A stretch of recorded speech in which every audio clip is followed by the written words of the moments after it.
नमस्कार, स्वराज एक्सप्रेस में आप सभी का स्वागत है। मैं हूं आपके साथ कविता पांडे। बुलेटिन की शुरुआत करेंगे जहां भोपाल में आज संगठन चुनाव को लेकर बीजेपी का बड़ा मंथन हो रहा है। जानकारी के मुताबिक बीजेपी संगठन पर्व को लेकर प्रदेश स्तरीय कार्यशाला का आयोजन बीजेपी प्रदेश कार्यालय में किया गया है, जिसमें सीएम डॉक्टर मोहन यादव भी शामिल होंगे। इस कार्यशाला को बीजेपी प्रदेश अध्यक्ष वीडी शर्मा, प्रदेश प्रभारी डॉक्टर महेंद्र सिंह, प्रदेश संगठन महामंत्री हितानंद संबोधित करेंगे। इस कार्यक्रम में सभी प्रदेश पदाधिकारी, संगठन पर्व के प्रदेश सह प्रभारी, सांसद, विधायक समेत जनप्रतिनिधि मौजूद रहेंगे। बूथ स्तर, मंडल स्तर, जिला स्तर, प्रदेश स्तर पर संगठन चुनाव को लेकर रूपरेखा तैयार की जाएगी। विधानसभा उपचुनाव को लेकर भी चर्चा की जाएगी। तो कार्यशाला को वीडी शर्मा संबोधित करेंगे। तो विधानसभा उपचुनाव को लेकर रणनीति तैयार, संगठन चुनाव को लेकर बीजेपी का होगा बड़ा मंथन। तो संगठन को लेकर प्रदेश स्तरीय कार्यशाला का आयोजन किया जा रहा है और कार्यशाला में सीएम डॉक्टर मोहन यादव, प्रदेश अध्यक्ष वीडी शर्मा भी मौजूद रहेंगे। और इसी खबर पर ज्यादा जानकारी के साथ भोपाल से संवाददाता विवेक राणा सीधे जुड़ गए हैं। विवेक का रुख कर लेते हैं। विवेक, संगठन चुनाव को लेकर बीजेपी का बड़ा मंथन हो रहा है और आप बीजेपी कार्यालय में मौजूद हैं, क्या कुछ अपडेट?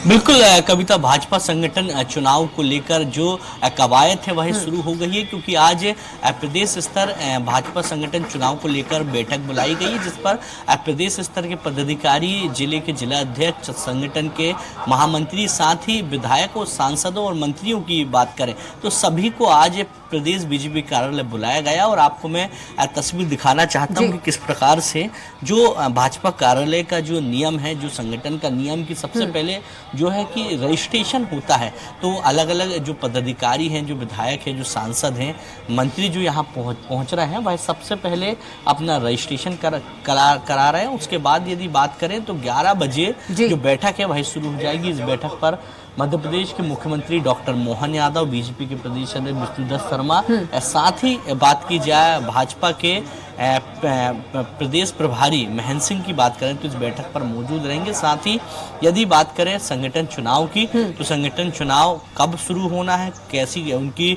गाइडलाइन रहेगी, क्या उसका क्राइटेरिया रहेगा, तमाम विषयों में जो चर्चा है वह आज होती हुई दिखाई देगी। क्योंकि जिस प्रकार से पूरा रोड मैप तैयार किया गया है, जिस पर जो बात करें 10 नवंबर से जो बूथ के जो अध्यक्ष रहते हैं उनका जो चुनाव है वह तय किया गया। उसके बाद धीरे धीरे करके बूथ, उसके बाद तहसील, उसके बाद जिला, फिर प्रदेश स्तर पर जो चुनाव है वह होते हुए दिखाई देंगे। मगर बात की जाए उपचुनाव की तो उपचुनाव को लेकर भी जो रणनीति है वह बनती हुई आज दिखाई देगी, क्योंकि जिस प्रकार से संगठन की एक बड़ी बैठक है जहां पर संगठन चुनाव को लेकर चर्चा की जाएगी। उसके बाद यदि बात करें तो मुख्यमंत्री डॉक्टर मोहन यादव, बीजेपी के प्रदेश अध्यक्ष विष्णुदत्त शर्मा और तमाम मंत्रियों के साथ जो उपचुनाव है उसको लेकर जो रणनीति है वह बनती हुई दिखाई देगी। क्योंकि तमाम जिलों की बात करें तो तमाम जिलों के जिला अध्यक्ष भी यहाँ पहुँच रहे हैं और साथ ही तमाम प्रदेश स्तर के जो तमाम पदाधिकारी हैं वह भी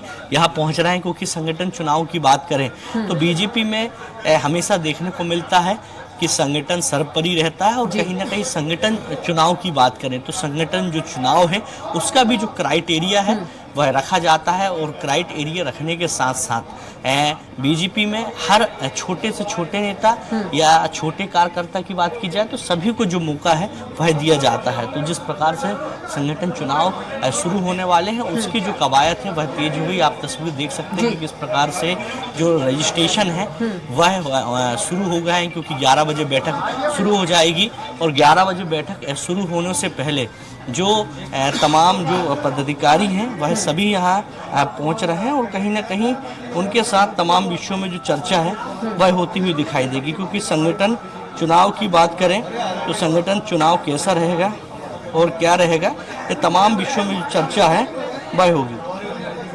जी कविता, क्योंकि बात की जाए यहाँ पर संगठन चुनाव की तो आप देख सकते हैं कि मंत्री गौतम टेटवार जी भी यहाँ मौजूद हैं, उनसे भी बात करते हैं। गौतम जी, संगठन चुनाव की बात करें उसको लेकर बड़ी बैठक रखी गई है। जी, पार्टी को मजबूत बनाने के लिए और कार्यकर्ताओं को पार्टी की संगठनात्मक ढांचा नई पीढ़ी भी करती रहे।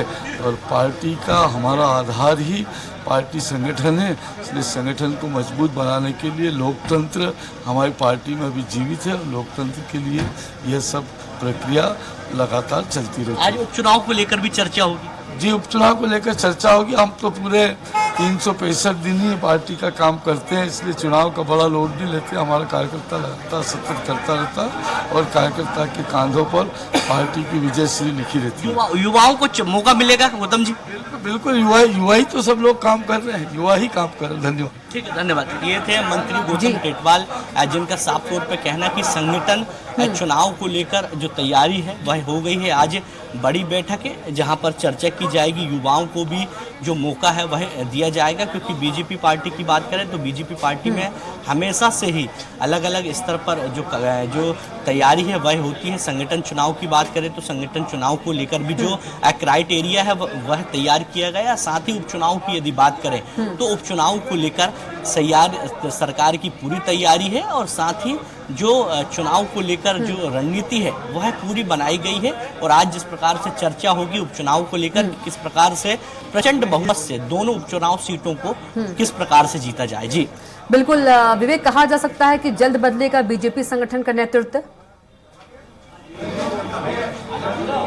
बिल्कुल कविता, क्योंकि आज से ही जो कवायद है जिस प्रकार से शुरू हो रही है चुनाव, संगठन चुनाव को लेकर जो मंथन है वह 11 बजे से शुरू हो जाएगा, तो कहीं ना कहीं जो बदलाव है वह देखने को मिलेंगे संगठन में। क्योंकि 10 नवंबर से जब सबसे पहले बूथ अध्यक्ष की बात करें तो बूथ अध्यक्ष का चुनाव होगा, उस पर बदलाव होगा।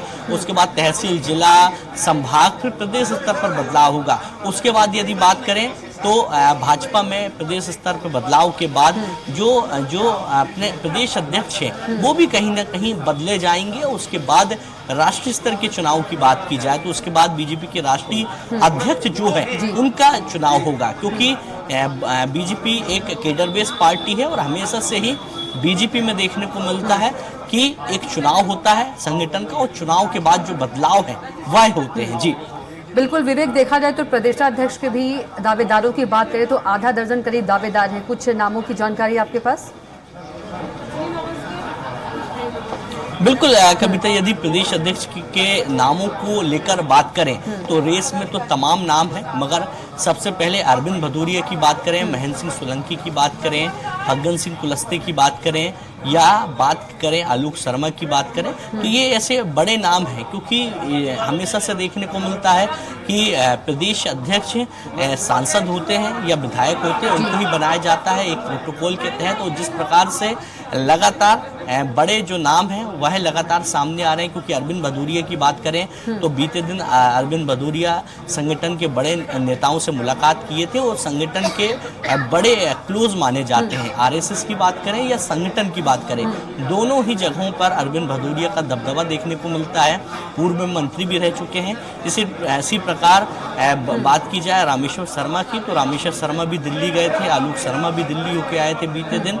और बात की जाए सुमेर सिंह सोलंकी की यदि बात करें तो इसके पहले भी सुमेर सिंह सोलंकी का नाम प्रदेश अध्यक्ष की रेस में सबसे आगे था, मगर जो बदलाव है वह नहीं हुआ था। कार्यकाल बीडी शर्मा का बढ़ा दिया गया था। और अब संभावना है कि जब संगठन चुनाव को लेकर कवायद शुरू हो गई तो कहीं ना कहीं सुर्खियों में जो तमाम जो नाम है वो कहीं ना कहीं बढ़ते हुए दिखाई दे रहे हैं। जी बिल्कुल विवेक, बैठक के लिए और कौन से बड़े नेता बैठक में शामिल होने के लिए पहुंच गए हैं बीजेपी कार्यालय? बिल्कुल कविता, कुछ देर पहले ही मंत्री हैं गौतम टेटवाल, वो यहाँ पहुँचे थे, उन्होंने अपना रजिस्ट्रेशन कराया। और आप तस्वीर देख सकते हैं कि किस प्रकार से तमाम जो बड़े नेता हैं, विधायकों की बात करें, सांसद की बात करें, या बात की जाए जिला अध्यक्ष की बात करें, तो तमाम जो बड़े पदाधिकारी हैं उनके आने का जो सिलसिला है वह शुरू हो गया है। बीजेपी में सबसे पहले देखने को मिलता है कि सबसे पहले रजिस्ट्रेशन किया जाता है, और जो रजिस्ट्रेशन की जो प्रक्रिया है वो पूर्ण होने के बाद कहीं ना कहीं सभी जो सभागार रहते हैं बैठक के वहाँ पहुँच जाते हैं। और यही हो रहा है। आप देख रहे हैं कि किस प्रकार से अलग अलग जिलों के जिलाध्यक्ष पहुंचे हैं, विधायक पहुंचे हैं, सांसद पहुंचे हैं, सभी का आने का जो सिलसिला है वह शुरू हो गया है। क्योंकि बात की जाए संगठन की तो संगठन का चुनाव बड़ा महत्वपूर्ण रहता है। और अनुसूचित जनजाति की बात करें तो लाल सिंह आर्य जी मौजूद हैं, उनसे बात करते हैं हम। लाल सिंह जी, यदि बिल्कुल बिल्कुल लाल सिंह जी, यदि बात करें संगठन चुनाव की, तो क्या लगता है कि क्या आज रोड मैप तैयार किया जाए, क्या क्राइटेरिया रहेगा? भारतीय जनता पार्टी लोकतंत्र में विश्वास करती है और ये संगठनात्मक जो पर्व है वो हमारे लिए एक त्यौहार जैसा है, जिसमें पूरी पार्टी नीचे से लेकर ऊपर तक सदस्यता करती है और बूथ लेवल से लेकर और राष्ट्रीय अध्यक्ष जी तक ये चुनाव संपन्न होता है। आम सहमति से होता है, बातचीत के जरिए होता है और शांतिपूर्ण तरीके से होता है। कहीं किसी प्रकार का कोई द्वंद्व नहीं होता है और इसलिए अभी सक्रिय सदस्यता का हमारा चल रहा है। ये आज ये कार्यशाला है प्रदेश की, इसके बाद सक्रिय सदस्यता फाइनल होगी। सक्रिय सदस्य ही भारतीय जनता पार्टी में पदाधिकारी बन सकता है और इसलिए पार्टी की चुनावी प्रक्रिया संविधान के मुताबिक चालू है। हमारे यहाँ कुछ सिर्फ डब्बल नहीं होती है, बहुत प्यार इसलिए से चुनाव संपन्न होता है। प्रदेश स्तर पे भी बदलाव होंगे, क्योंकि अब संगठन ने तैयारी तो शुरू कर दी है। परिवर्तन प्रकृति का नियम है और इसलिए दायित्व में कहीं ना कहीं संशोधन होता ही रहता है। किसी कार्यकर्ता को आगे पहुंचने का अवसर मिलता है, नए दायित्व मिलते हैं, हर बार कोई ना कोई नया बनता ही है।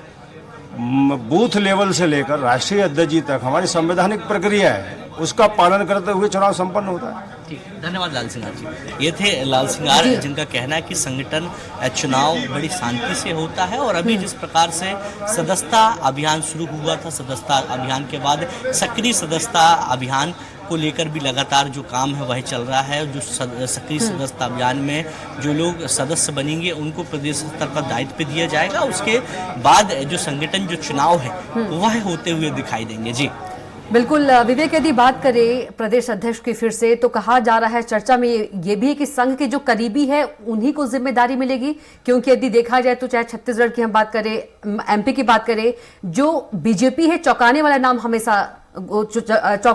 की हमेशा घोषणा कर रही है। तो ऐसी कुछ जानकारी जो संघ का करीबी हो? बिल्कुल कविता, यदि भारतीय जनता पार्टी की बात करें तो भारतीय जनता पार्टी एक केडर बेस पार्टी और कहीं ना कहीं हमेशा चौंकाने वाले जो फैसले हैं वह बीजेपी पार्टी में ही देखने को मिलता है। क्योंकि इसके पहले की बात करें तो इसके पहले भी तमाम कई ऐसे नाम हैं, चुनाव की बात करें या संगठन की बात करें तो कहीं ना कहीं ऐसे चौंकाने वाले जो नाम हैं वह एकदम से सामने आते हैं और बीजेपी में हमेशा जो नया प्रयोग है वह हमेशा देखने को मिलता है। क्योंकि इसके पहले भी विधानसभा चुनाव की बात करें या लोकसभा चुनाव की बात करें तो जो नया जो प्रयोग है वह देखने को मिला है। तो संभावना है कि इस बार आप प्रदेश अध्यक्ष की बात करें या संगठन के तमाम पदाधिकारियों की बात करें तो बीजेपी हाईकमान कहीं ना कहीं नए जो प्रयोग है इस बार कर सकता है। क्योंकि बड़े लंबे समय से मध्य प्रदेश में बीजेपी पार्टी की सरकार है और इस बार 2023 के विधानसभा और लोकसभा चुनाव दोनों की बात करें तो कहीं ना कहीं प्रचंड बहुमत से बीजेपी पार्टी जीती है 23 के विधानसभा में भी और लोकसभा चुनाव में भी। तो इस बार लग रहा है कि बीजेपी का हाईकमान नए जो बदलाव है वह करता हुआ दिखाई देगा, नए जो प्रयोग हैं वह किए जा सकते हैं। क्योंकि संगठन की बात करें तो संगठन में हमेशा अचानक कोई एक बड़ा नाम आता है और बड़े नाम के बाद ही जो पूरी जो कहानी है वह देखने को मिलती है। तो संभावना है कि इस बार कोई नया नाम आएगा।